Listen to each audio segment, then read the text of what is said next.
MRN. Dustin Long joins us. Hey, Dustin, how you doing, bud? Hey, doing well. How's it going? It's going great. We haven't talked to you a long time. First of all, welcome or congratulations on the new gig at MRN. Things are going well, I assume. Oh yeah, just it's really good. Just busy. You know how it is, especially with all the happenings from last night. But yeah, things are going well for me. Not as well for Tony Stewart, I guess, at this point. Yeah, absolutely. So did you get the the Tony alert, like an Amber alert on your cell phone that when Tony broke his leg?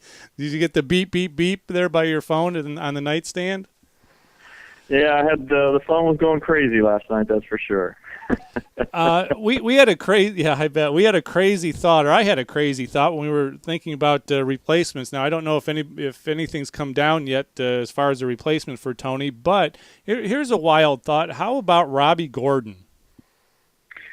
You know, that would be you're right. That is a wild thought. I think the question or issue there is that he just hasn't been in these cars, and he's been out of these cars for a little bit. I don't know, if that's how big of a concern that would be. Obviously, with these Gen 6 cars, it's the first time at Watkins Glen. Robbie hasn't driven one, and he's kind of been out of the sport for a little bit. So that would be the one thing. I think the conventional wisdom, and we're kind of waiting to see, is that maybe it's just not somebody like Regan Smith. You're looking at a nationwide driver. You're looking at somebody who's already there, who has Cup experience. Essentially what you want is you want somebody that just basically you want to stay on the course and collect the top 15, because even though Tony's going to be out and Tony's chase is over, you can remember that this car can still get into the car owner's chase and compete for the car owner's championship.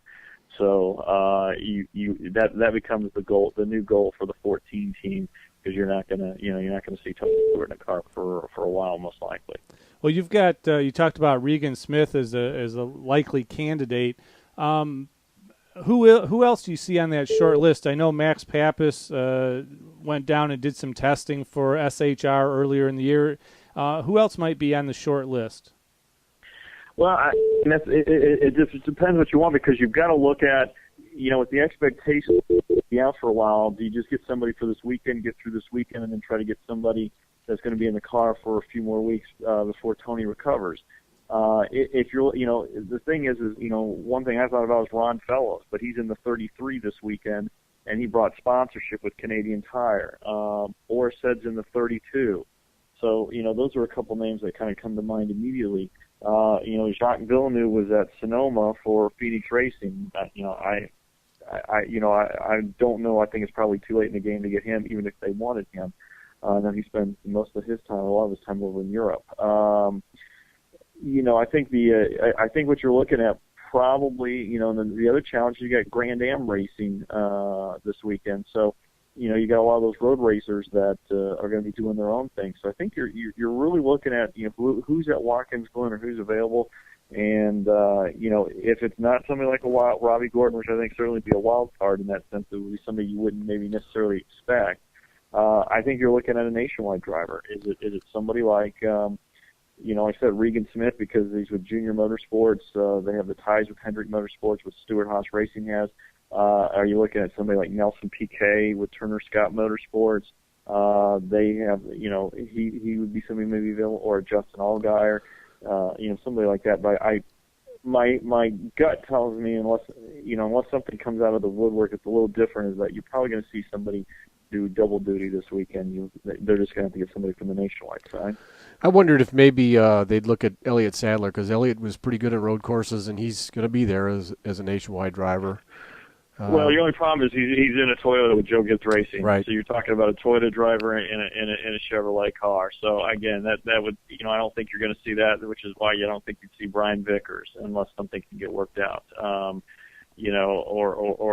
maybe a couple other guys like that because of the changeover. You typically don't see that too often. So, if it comes down to that, then that's great that the two manufacturers can work together like that. But I'm not sure you're going to see that. We're talking to Dustin Long from MRN. Dustin, has there been any more speculation, any more hard news on Tony's condition? Whether I know they came out right away and said he was going to miss this week, but do you have a feeling that he may miss several more weeks. What's the news there? Well, again, we're still waiting to hear because we haven't heard anything other than the initial thing that Stewart Haas Racing put out in the early morning hours. But I'm not a doctor and I don't pretend to play one on TV or radio or anything like that. But if you have surgery for a broken leg, and it's his right leg, so again, that's that's the leg your foot that you're using for the throttle and everything. I just, it would be hard for me to imagine he'd be in the car anytime soon. Even in one of those things that people say, well, just put him in the car for one lap and then let him get out of the car. I'll be very shocked to see that anytime soon. I just think Tony is going to be a spectator for a while. Yeah, trying to get him into that car with a full leg cast, I think, would be much like the Brad Keselowski commercial, trying to get whoever that is trying to get into the passenger seat of his car. So that would be a tough deal as well. To change gears a little bit here, the other hot topic this week, of course, was the Denny Hamlin calling Kyle Petty a moron deal, but much along the same idea, I guess, is that Denny Hamlin, is probably, barring some sort of cataclysmic event, is not going to make the chase. Is he helping his team or hurting his team by being in that car week in and week out? They've had just a lot of bad luck. I don't think that he's hurting his team. Again, who are you going to put in the car that's better than Denny Hamlin? Denny, here's a guy who nearly won a championship a couple years ago. I know he's beat up, but you know what? A lot of these guys are beat up, and they're probably beat up more than they let on. So I just don't think that there's anybody I'm not sure there's anybody at Joe Gibbs Racing would feel comfortable with putting the car other than Hamlin. Certainly if it was that bad, then they could make the move and put Sadler or Vickers. But again, Denny Hamlin is healthy enough to race, and he says he can race. And I don't think the problems are. I'm not going to say it's him. He's part of it in the sense of they haven't been able to figure out how to figure out this car or to prevent it from doing the things that it's doing. He said he let off the gas and it just broke loose on him. He says they've been having issues with handling the last several weeks. And he said admitted it at Pocono that they were trying some experimental stuff because they are out of the chase. Nobody's convinced me yet that team is struggling because Denny Hamlin's beat up. You remember a couple of years ago when he had the knee injury and came back and had some strong runs and won shortly after that. Nobody was making everybody was applauding him and patting him on the back for that. So I know it's a different injury and backs can be really sensitive, and you're talking about something that can affect you for the rest of your life. But again, that's his choice. And if a doctor says he's healthy enough to get in the car, NASCAR says he's healthy enough to get in the car, and they approve it, then if Hamlin says he's fine, then let Hamlin do it. All right, we're going to go in another direction here. We got a couple of minutes left. The whole 51 car deal, that seems to be kind of dragging on a little bit as far as what's going to happen officially. The rumor has it that Justin Allgaier is going to get into that car, that Brandt is going to come along with it, that Scott's going to be the owner. Is that all still just kind of hanging out there waiting for all the contracts to be signed, or is there something else going on with that? I think that's just the expectation. It just takes a while to get through all this, and I think that's the direction everybody's expecting it to go. And I have not heard, and I don't think there's been a big surprise. Suddenly a new owner, a new buyer come in or anything like that. I think it's heading in that direction, like you stated. All right, and one last one before we let you go. I asked Charlie one of our Fast Lap questions. With NBC coming on board next year, as far as the broadcasts go, now you're not having to sit home and watch these things like you did for a little while there. Do you have a dream team as far as a broadcast triumvirate maybe that you think would do a great job for NBC? Other than throwing yourself in there, you got to exclude yourself. Wow, that one comes out of left field. I don't know. I really like. I think both Mike Joy and Alan Bestwick do a really good job with the majority of races. Obviously, Adam Alexander also does the play-by-play for TNT. I mean, I like.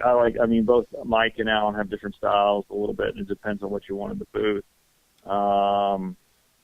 I don't know. That's a really interesting question because I hadn't really thought about it.